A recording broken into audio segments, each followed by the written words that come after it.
Christopher Nolan's movies, like Interstellar, are light years ahead of Sword Art Online. Interstellar takes you on a journey through space, time, and the human soul, while Sword Art Online just drags you through a boring, lifeless virtual world with cringe-worthy characters and an awful plot. Nolan crafts unforgettable stories that challenge your mind and make you think, while Sword Art Online relies on cringy dialogue and forced drama to keep you watching. If you want something worth your time, skip Sword Art Online and go straight to Interstellar. It's 1,000 times more rewarding. And after that, we'll take a look at another Nolan movie, Tenet, and break down why it's also a must-watch over Sword Art Online. There's a bunch of Easter eggs, references, and hidden details that you might not have noticed in Interstellar, so I'll explain some of them in this video. Here are 25 Easter eggs in Interstellar. Number 1. The Dust Bowl. The documentary footage here is from Ken Burns' 2012 documentary, The Dust Bowl. The people being interviewed here are real survivors of the actual Dust Bowl, not actors. Number 2. Real corn. All the corn in this movie is real. Christopher Nolan grew 500 acres of corn for the movie. The corn was then sold afterwards, and even made a profit. Number 3. Indian drone. Cooper said that the surveillance drone was Indian. If you look closely, you can see that the software here uses the Hindi language. Number 4. Longview.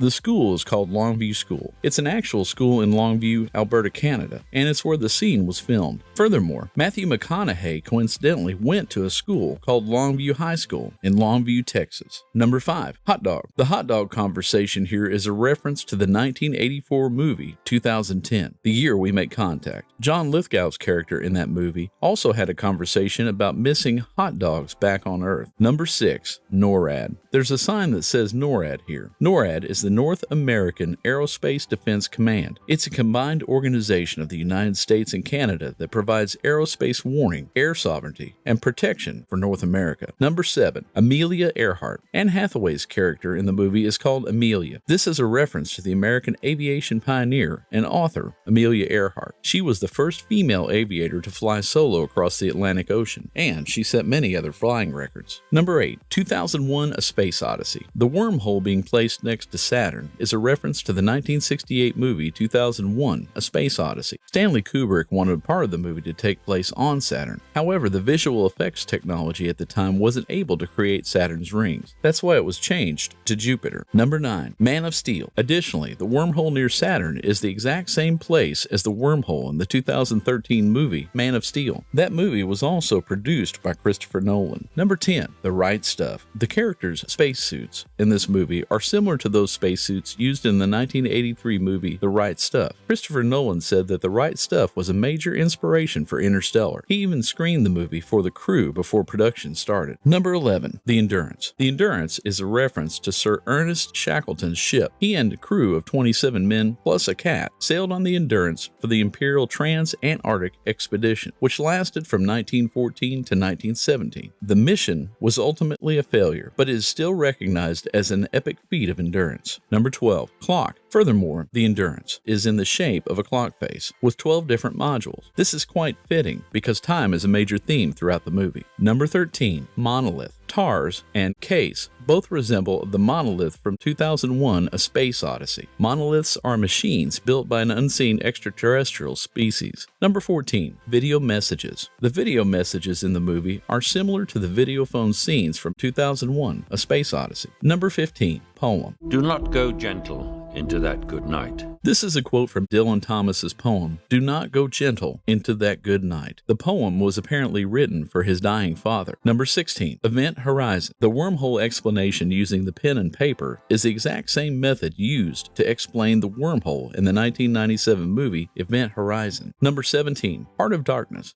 A literal heart of darkness. Heart of Darkness is an 1899 novella written by Joseph Conrad. It's about a narrated voyage up the Congo River into the Congo Free State in the heart of Africa. Furthermore, Heart of Darkness was the inspiration for the 1979 movie Apocalypse Now. Number 18. Black Hole. This black hole was so scientifically accurate that it took 100 hours to render each and every frame. There are 24 frames in a second. That means that it took 100 days to render every second the black hole appears on screen in the movie. Number 19. Planet of the Apes. The scene of the characters landing on the water planet is similar to the crash landing scene in the 19 1968 movie Planet of the Apes. Number 20, ticking. If you listen closely, you can hear ticking once every 1.25 seconds. 1 hour on the water planet is equal to 7 years back on Earth. That means that every tick represents almost a whole day passing back on Earth. Number 21, Kip. The name Kip is a reference to the theoretical physicist Dr. Kip Thorne. He was the movie's executive producer and scientific consultant. Number 22, The Stand. You can see a copy of Stephen King's novel The Stand here. No, this is not a JoJo's Bizarre Adventure reference. The Stand is about a pandemic that kills almost the entire population of the world. The few survivors try to relocate and settle down. That's very similar to what Interstellar is about. Number 23, The Prestige. Try to breathe as little as possible. Try to breathe as little as possible is a reference to Christopher Nolan's other movie, The Prestige. A similar line was also said by John Cutter to Olivia Winscombe in that movie. Number 24, Daughter. Christopher Nolan's real-life daughter, Flora Nolan, is the one on the truck here. She's credited as Girl on Truck. It's Flora Nolan's only movie credit. Number 25, Kids. Matthew McConaughey's real-life kids, Levi and Vida, appear at the end here. Murph is caressing Levi's head. Well, that's it for this video. Did you notice any more Easter eggs or references that I didn't mention in this video? If so, be sure to tell me in the comments below. Also, what did you think of Interstellar? Let me know your opinion. I personally thought it was pretty good. If you enjoyed this video, make sure to subscribe so you never miss a future upload. Thanks for watching, and I'll see you in the next video. As you can see, Interstellar is nothing short of extraordinary. The writing is masterful, weaving a complex yet deeply emotional narrative that keeps you invested from start to finish. The characters are rich and multidimensional, each with their own struggles, strengths, and deeply human motivations that resonate on a profound level. The story itself is a breathtaking journey that blends science fiction with raw human emotion, tackling themes of love, sacrifice, and the unyielding spirit of exploration. The visual effects are absolutely stunning, bringing distant galaxies, black holes, and alien worlds to life in a way that feels both epic and grounded in scientific accuracy. The music, composed by Hans Zimmer, elevates every scene, adding intensity, wonder, and heart to the experience. More than just a movie, Interstellar is a lesson in perseverance, the power of love, and the boundless potential of humanity. It's an unforgettable cinematic masterpiece that everyone should watch at least once. Sword Art Online is a snooze fest, plain and simple. The pacing drags, the plot is riddled with inconsistencies, and the so-called story feels like it's held together with duct tape and wishful thinking. The characters are dull, lifeless, and about as engaging as watching paint dry. If you're looking for something to invest your time in, don't even bother with SAO unless your goal is to lull yourself to sleep. It's an exercise in frustration for anyone who values quality storytelling. On the other hand, Interstellar is a masterpiece that deserves your full attention. With its intricate plot, stunning visuals, and characters you actually care about, it's everything SAO isn't: gripping, thought-provoking, and emotionally resonant. And if you're still hungry for more incredible storytelling, let's take a deep dive into another Nolan gem, Tenet. It's a mind-bending thrill ride that's well worth your time and leagues ahead of anything SAO has to offer. Welcome to Movie Recaps. Today we're taking a look at Tenet, released in August 2020. Tenet was written and directed by Christopher Nolan, who you might know as the writer and director of many other movies, like Inception, Interstellar, Dunkirk, and the Dark Knight trilogy. Tenet was actually the first tentpole film to open in theaters, after they were shut down due to the pandemic, and it managed to make over $360 million worldwide, which made it the fourth highest grossing movie of 2020. Unfortunately, Tenet had very high marketing and production costs, so it ended up losing the studio as much as $100 million. Tenet received mostly positive reviews from critics, although it's actually Christopher Nolan's lowest rated movie on Rotten Tomatoes that he directed. Tenet is currently sitting at a 70%, which is just under Interstellar's 72%. So what happens in the movie? Let's find out and get to the recap. Tenet begins with a raid at the Kiev Opera House. We meet the protagonist. Yes, that's literally his character name. He doesn't have another name. Played by John David Washington, the son of Academy Award winning actor Denzel Washington. John David Washington was cast in this movie because Christopher Nolan liked him in the TV series Ballers and the 2018 film BlacKkKlansman. The protagonist is a CIA agent whose mission is to rescue someone who's been made and retrieve a stolen artifact. The protagonist is about to get shot, but he's saved by a masked soldier who somehow unfires a bullet through one of the gunmen. It's important to note that this masked soldier has a red trinket on his backpack. The protagonist is then captured and tortured by some mercenaries. He refuses to give up any information about his colleagues and swallows a cyanide pill to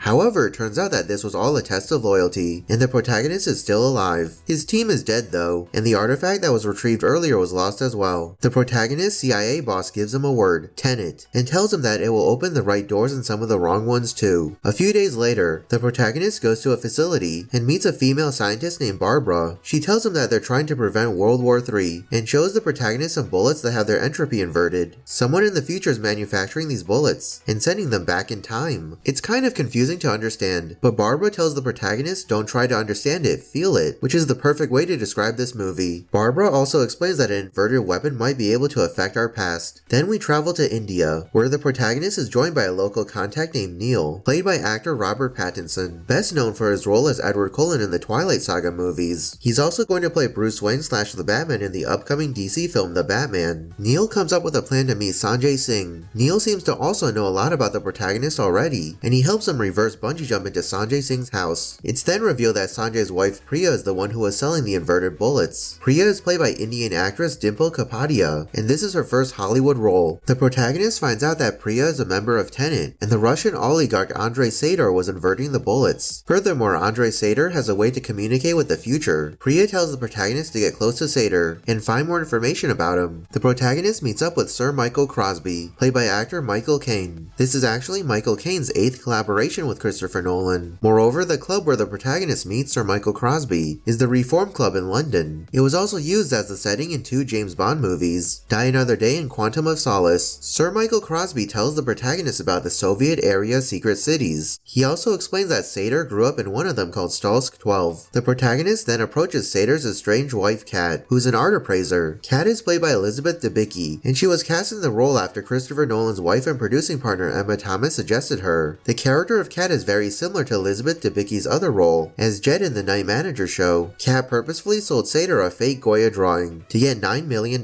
from him. Sadar knows the drawing is a forgery and uses it to blackmail Kat and keep her under his control. The protagonist offers to steal the drawing so that Sadar doesn't have any leverage over Kat anymore. The drawing is in a Freeport facility at the Oslo airport. Neil joins the protagonist, and together they try to steal the drawing. They come up with an idea to crash a jet into a nearby hangar as a distraction. This is actually a real 747 airplane being crashed into the hangar. It's all practical, no CGI or visual effects were added. Christopher Nolan originally planned to do the scene with miniatures, but it turned out to be cheaper and more efficient to buy a real plane and perform the crash for real on camera. During the heist, Neil and the protagonist find a machine called a turnstile. They each fight a masked man, but the masked men manage to escape. The protagonist decides to trust Neil and tells him what he knows about time inversion. The protagonist then goes back to India and talks with Priya. Priya explains that the turnstile can invert people or objects, and the 2 masked men that Neil and the protagonist fought earlier were the same exact person. The protagonist meets up with Kat again in the Amalfi Coast. This terrace is real, not CGI. It's the Infinity Terrace at the Villa Symbrom in Ravello. Kat introduces the protagonist to Sadar and tells him that he's a friend. Sadar is played by Irish actor and filmmaker Kenneth Branagh. This is his second time working with Christopher Nolan after 2017's Dunkirk. The character of Sadar is also similar to Kenneth Branagh's character in the 2014 film Jack Ryan Shadow Recruit. Sadar and the protagonist come face to face at a restaurant. The next day we find out that Sadar had removed the drawing from the vault, and it's still intact. Kat, the protagonist, and Sadar go on a boating trip together. Kat tries to drown Sadar, but he's saved by the protagonist since he still needs him. During the night, the protagonist sneaks around and finds Sadar and his men handling some gold bars. Sadar tells the protagonist to go to Talon, and he will pay the protagonist to retrieve a case of plutonium. Once again, Neil joins the protagonist, and together they ambush an armored convoy and steal the case of plutonium. But it's not plutonium. The case contains the artifact that was lost in the Kiev opera raid at the beginning of the movie. The protagonist and Neil are attacked by an inverted Sadar, who also takes Kat hostage. The protagonist gives Sadar the empty case and puts the artifact in the glove box of his car. Sadar retreats and the protagonist saves Kat, but both of them are captured and taken to Sadar's warehouse. There are 2 versions of Sadar here, one normal and one inverted. The inverted Sadar shoots Kat with an inverted bullet, while the normal Sadar demands where the artifact is, and the protagonist tells him false information. Suddenly, Tenet soldiers arrive, who are led by Ives, and they rescue the protagonist, but Sadar manages to escape. The Tenet soldiers decide to invert Kat by taking her through Sadar's turnstile. The protagonist goes back to the car chase and tries to ambush Sadar. However, his car crashes, and it's set on fire by Sadar. Since the protagonist is inverted, the fire becomes ice, and the protagonist loses consciousness. The protagonist is saved by Neil and the others. Neil then explains something called the algorithm, which is broken up into 9 parts. It can invert the world around around us and destroy everyone and everything. The people in the future don't believe in the grandfather paradox, and they think they can affect the past without any consequences to their future. The protagonist and Neil travel back in time to the Freeport in Oslo. They use the same jet crash distraction to try and sneak Kat into the turnstile. It's then revealed that the masked man that Neil and the protagonist fought earlier in the movie was the protagonist himself. The protagonist, Neil, and Kat enter through the other turnstile to revert themselves back to normal. Kat will be okay. The protagonist meets up with Priya again, and she explains why Sator is assembling the algorithm. A scientist in the future built it, and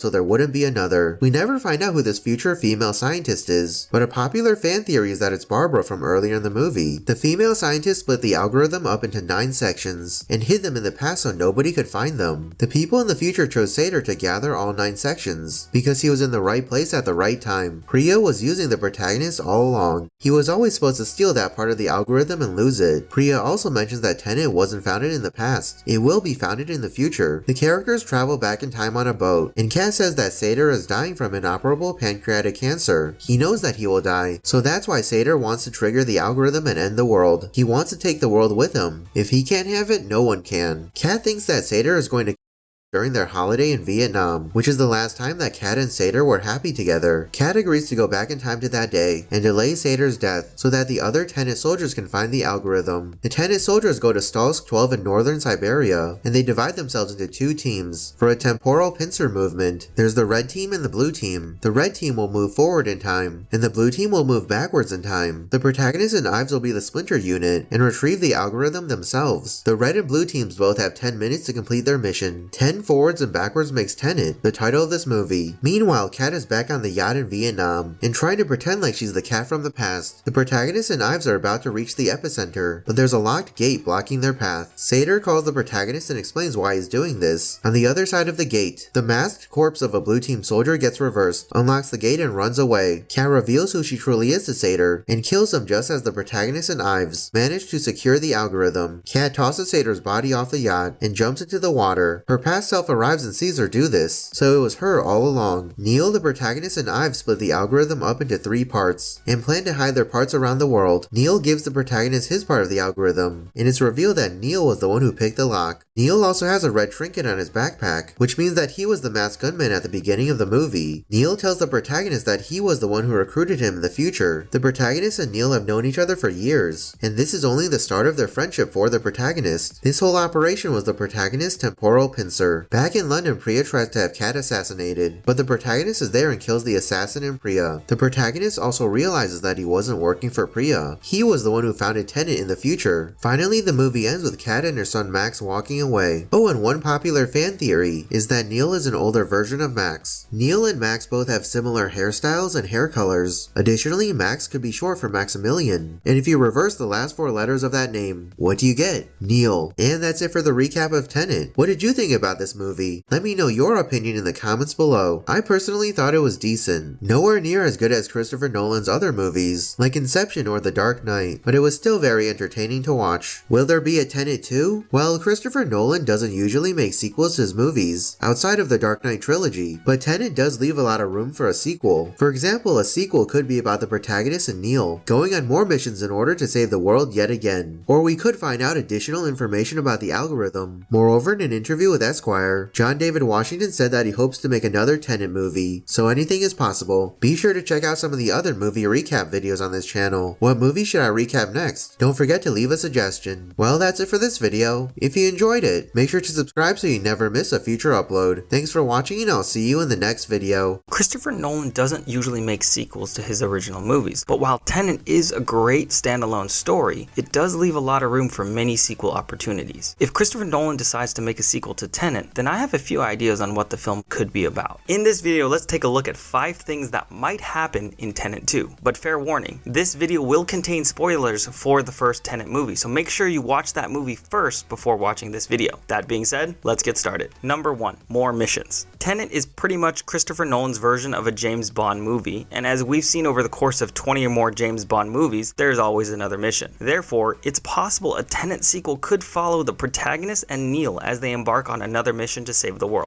At the end of Tenet, Neil explains that he's known the protagonist for several years and that this is only the beginning. Despite knowing that Neil will eventually die in the end, it would be fascinating to see Neil and the protagonist go on many more exciting globe-trotting adventures before the inevitable demise. Because after all, it's about the journey, not the destination. Number 2. Future humans. Andrei Sator was the main antagonist of Tenet, but it's clear he wasn't acting alone. He was being helped by mysterious people from the future who needed Andrei to activate the algorithm in a desperate last-chance attempt to save themselves from extinction due to global warming. In theory, they believed changing the past would somehow alter the future and thus save them. A possible Tenet sequel could take place centuries after the first movie with a focus on these future humans. On top of that, the origin and creation of the time inversion technology would be a fascinating theme to unpack. Moreover, in Tenet, Priya tells the protagonist that a female scientist in the future built the algorithm. It would be interesting to find out exactly how this happened. I'm thinking that the scientists in the future were trying to find a way to reverse the effects of climate change and global warming, but instead, they accidentally discovered a method to reverse the entropy of objects and people. And you'd be surprised, but a lot of things throughout history were invented by accident. For example, the microwave oven, superglue, potato chips, chewing gum, matches, safety glass, and penicillin, to name a few. Number 3. Neil is Max. One popular fan theory about Tenet is that Neil is an older version of Kat's son, Max. And there's quite a lot of evidence to suggest this theory. First of all, Neil told the protagonist that he has a master's in physics, which reveals that he had a good education growing up, similar to how Max has been shown attending prestigious private schools in London. Secondly, Neil and Max both have similar hairstyles and hair color. In real life, Robert Pattinson's hair isn't naturally blonde, it's dark brown. Therefore, he must have dyed his hair blonde on purpose solely for the movie. The only logical reason I can think of is that Christopher Nolan wanted Robert Pattinson's hair to match Laurie Shepard's, the young child actor who plays Max. Third, the name Max might be short for the French variation Maximilian. Take note of the last 4 letters of this name being L-I-E-N. Invert it and we have Neil. Now, that's way too on the nose to just be a simple coincidence considering inversion is a big part of Tenet's story. Furthermore, Neil might not even be the character's real name. In an interview with Pink Villa, Christopher Nolan revealed that Robert Pattinson's character could be called Neil, but no one ever knows for sure, as the character could have multiple identities. In other words, Neil is most likely not the real name of Robert Pattinson's character in the movie, but rather a code name or a false identity, bringing up the theory that Max could possibly be his real name. Hopefully with a sequel, Christopher Nolan can confirm if this theory rings true or not. Number 4. The forming of Tenet. In the movie, we learn that Tenet wasn't founded in the past, but will be founded in the future and by a future version of the protagonist himself. I'm eager to find out more about the Tenet organization. Who else is a part of it? Did the protagonist form Tenet on his own or with the help of other people? What else is Tenet responsible for? There's a lot of ways for Christopher Nolan to expand on this in a sequel. Number 5. Finding the algorithm. At the end of the movie, Ives splits the algorithm up into 3 different parts. He keeps one part and gives the other 2 parts to the protagonist and Neil. The characters vow to hide the parts somewhere no one will ever find them. Later, Neil gives his part to the protagonist, which means that the protagonist now has 2/3 of the algorithm. But why didn't they just destroy the algorithm altogether and ensure nobody would ever discover or abuse its power? Well, Christopher Nolan might have preserved the algorithm to continue this story thread in a sequel, with a potential new evil group finding the algorithm and leaving it up to the protagonist, Neil, and the other members of Tenet to stop them. And that's it for this list. What do you think about these theories? Do you agree with what I said? Why or why not? Let me know your opinions in the comments below. Do you have any Tenet sequel theories of your own? If so, be sure to tell me. How did you feel about Tenet? I personally thought it was decent, though the story is a bit difficult to understand at times, but overall, it was a very entertaining movie. Well, that's it for this video. If you enjoyed it, make sure to subscribe so you never miss a future upload. Thanks for watching, and I'll see you in the next one.